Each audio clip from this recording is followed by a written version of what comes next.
السلام علیکم ورحمۃ اللہ۔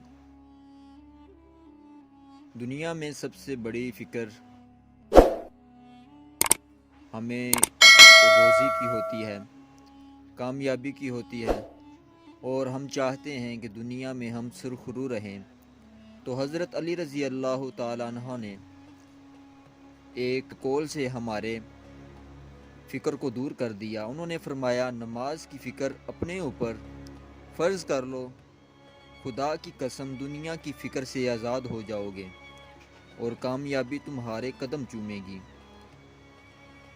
حضرت علی وہ انسان ہیں جن کی بات حق اور سچ ہے، تو اس پر عمل کر لیں گے تو دنیا کی فکر کرنے کی ضرورت نہیں۔ حضرت علی رضی اللہ تعالیٰ عنہ کا ایک قول ہے، زندگی کے ہر موڑ پر صلح کرنا سیکھو، کیونکہ جھکتا وہی ہے جس میں جان ہوتی ہے، اکڑنا مردوں کی پہچان ہوتی ہے۔